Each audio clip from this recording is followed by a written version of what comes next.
It is an adventurous endeavor to coach yourself because the fire can't burn itself, the hammer can't hammer itself, and it is hard to coach yourself because you're just full of biases. You don't see the big picture, the forest, you only see single trees.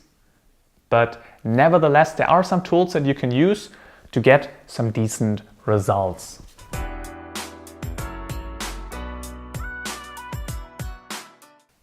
So I'm giving you 2 questions that, based on studies, have shown that they put you in a different state of mind and you get better results and better answers.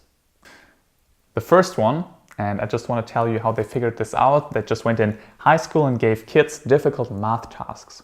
And when kids are struggling, they just ask them, hey, who's the smart kid in your class? Who's doing math really well? And then, for example, they say, hey, it's Charlie. And then you ask them, how would Charlie solve this problem? And they show that people are smarter, having a smarter math brain if they just think behalf of somebody who's good in math. So it seems like you can partly pick the brain of somebody else. So have your specific role models depending on the situation, of course. Even have multiple role models if you feel like, and have a whole conference within your brain. But if you're, for example, struggling with a major decision in your life, but you admire this one person you know personally or just through the internet, and you know, hey, he would do this really good, just ask yourself, what would this person think like? What would they do? And I know it kind of sounds weird that this just puts you in a different state of mind and gives you better results, but just really give it honestly a try, and you will very likely see that you will come up with whole different answers, and you will already realize that you think a little bit different. Just give it a try. And secondly is the miracle question. So you're having a problem in your life, but you just imagine that you wake up tomorrow and the problem is gone. It's solved.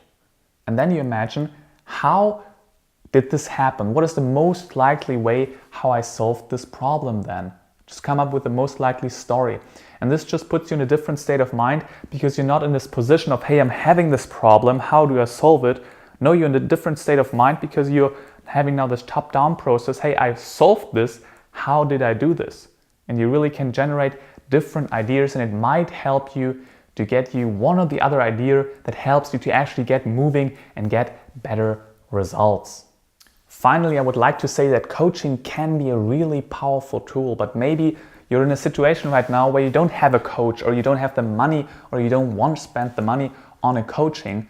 And then those 2 questions can just give you an impulse and really maybe change your mind a little bit. I'm not saying that you can just completely exchange this with a coach just by asking you those 2 questions, but it can help you already a lot in this specific situation. Oh, I'm still searching.